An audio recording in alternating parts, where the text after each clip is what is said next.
ચૂંટણીના પરિણામો સામે આવ્યા। ઘણી બધી જગ્યાએ ભાજપના વિજય ઉત્સવ જોવા મળ્યા હતા, પણ ભાવનગરમાંથી દ્રશ્ય કંઈક અલગ સામે આવ્યા હતા।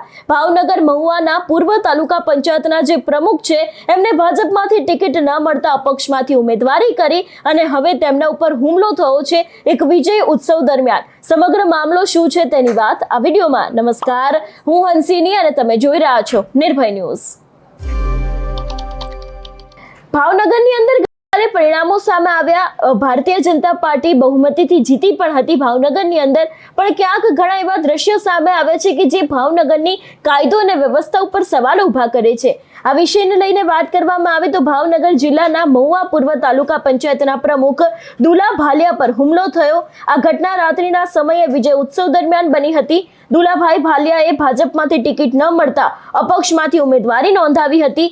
ચૂંટણી પરિણામમાં મહુવાની જે બેઠક છે એના ઉપરથી કનુ બાંભણિયા વિજેતા બન્યા હતા, જે બાદ વિજય ઉત્સવ ઉજવાઈ રહ્યો હતો ને આ જ ઉજવણી દરમિયાન દુલા ભાલિયાના ઘર બહાર ફટાકડા ફોડવામાં આવી રહ્યા હતા। આરોપો મુજબ જ્યારે તેમણે દરવાજો ખોલ્યો ત્યારે અજાણ્યા શખ્સોએ લોખંડ પાઇપ વડે તેમના પર હુમલો કર્યો છે એવા આક્ષેપ મૂકવામાં આવ્યા છે। આ ઘટના અંગે દુલા ભાલિયાએ મહુવા ગ્રામ્ય પોલીસને જાણ કરી। પોલીસે તેમની અરજીના આધારે વધુ તપાસ છે તે અત્યારે હાલ શરૂ કરી છે। એટલે એવું કહેવામાં આવી રહ્યું છે કે ભારતીય જનતા પાર્ટીમાંથી તેમને ટિકિટ નહોતી મળી, એટલા માટે થઈને તેમને અપક્ષમાંથી ઉમેદવારી નોંધાવી। પછી એ બેઠક ઉપરથી ભારતીય જનતા પાર્ટીના ઉમેદવાર છે તે જીતી ગયા હતા અને એ બાદ જે સમયે વિજય ઉત્સવ મનાવવામાં આવી રહ્યો હતો એ જ સમયે તેમના ઘરની બહાર જ્યારે ફટાકડા ફોડવામાં આવી રહ્યા હતા ત્યારે આ વ્યક્તિ ઘરની બહાર નીકળે છે અને ત્યારે અમુક લોકો પાઇપો વડે અને જે હથિયાર હોય છે લઈને ઊભા હોય છે અને એ બાદ તેમના પર હુમલો કરવામાં આવે છે એવા આક્ષેપો અત્યારે હાલ તેમના દ્વારા મૂકવામાં આવ્યા છે। વધુમાં આ વિષયને લઈને તેમને પોતે શું કહ્યું, સૌથી પહેલા તો તે સાંભળીએ। મારું નામ દુલાભાઈ ઓગળભાઈ ભાલિયા, મહુવા તાલુકા પંચાયત પૂર્વ પ્રમુખ, અને અત્યારે અપક્ષમાં મેં ફોર્મ ભરેલું હતું। મારી સામે કનુભાઈ સૌજીભાઈ બાંભણિયા ભાજપમાંથી લડતા હતા, બરાબર। તેનો વિજય થયો હતો, બરાબર। અને હું રાત્રે 11:30 મારા ઘરે સૂતો હતો તો મારા ઘર પાસે આવીને ફટાકડા ફોડતા હતા, એટલે મેં મારા ઘરનો દરવાજો બારણું ખોલ્યું તો મેં બારણું ખોલ્યું ત્યાં મારા ઘરની સામે જીતુભાઈ બબાભાઈ ભીલ હથિયાર લઈને ઊભા હતા। સીધો મારી ઉપર એને પાઇપનો ઘા કર્યો, બરાબર। દિવાલ સાથે અથડાતા મેં મારો દરવાજો બંધ કરેલો હતો અને પછી મેં 112માં ફોન કર્યો, એંગેજ આવતા મેં પછી રૂરલ પોલીસ સ્ટેશનમાં ઝાલા સાહેબને ફોન કર્યો અને ડીવાયસપી સાહેબને ફોન કરેલો હતો। ચૂંટણી હું એની સામે અપક્ષમાં ઊભો હતો, મને ટિકિટ નહીં મળતા હું અપક્ષમાં ઊભો હતો અને તેમણે ટિકિટ આપતા એ વિજય થયેલા હતા। હું મારા ઘરે સૂતો હતો, બરાબર। અને રાતે મારા ઘરે 11:30 ફટાકડા ફોડી અને હું જોવા જતાં મારા ઘર ઉપર હુમલો કર્યો હતો। સામે કનુભાઈ હથિયાર લઈને સામે ઊભા હતા અને જીતુભાઈ મારી ઉપર હુમલો કર્યો અને એમની સાથે 5 થી 7 વ્યક્તિ હતા। જીતુભાઈ બબાભાઈ ભીલ એને મારી ઉપર હુમલો કર્યો હતો અને સામે હતા એ ભાયાભાઈ હતા, ભરતભાઈ હતા, શૈલેષભાઈ હતા, ટોટલ 7 થી 8 જણા હતા અને અહીંયા પોલીસ ફરિયાદ આપી। અને આ બધા માફિયાઓ છે, ખાણ ખનીજ અને દારૂના અડ્ડા ચલાવે છે।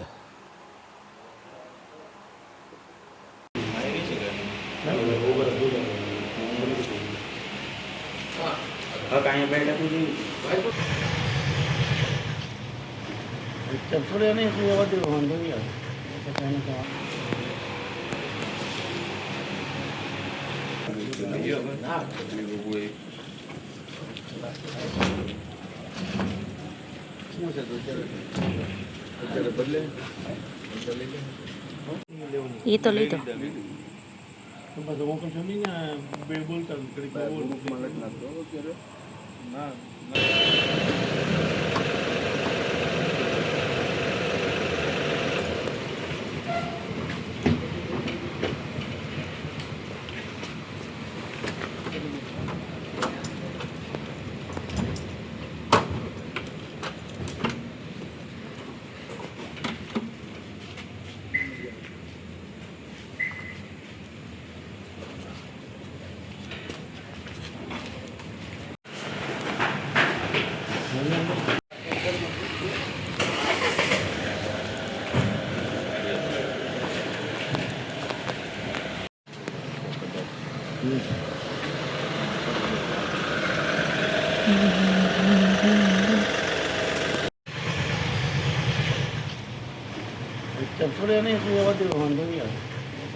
એક તરફ ગુજરાતમાં સ્થાનિક સ્વરાજની ચૂંટણીના પરિણામમાં ભારતીય જનતા પાર્ટીને બહુમતી સાથે જીત તો મેળવી છે, પણ ક્યાંક ને ક્યાંક ભાવનગરની અંદર અત્યારે હાલ સવાલો સીધા કાયદો અને વ્યવસ્થા ઉપર ઊભા થઈ રહ્યા છે. જો ખરેખર આ ઘટના બની હોય તો પછી એ શખ્સો કોણ હતા એની સામે પણ તપાસ કરવામાં આવી જોઈએ.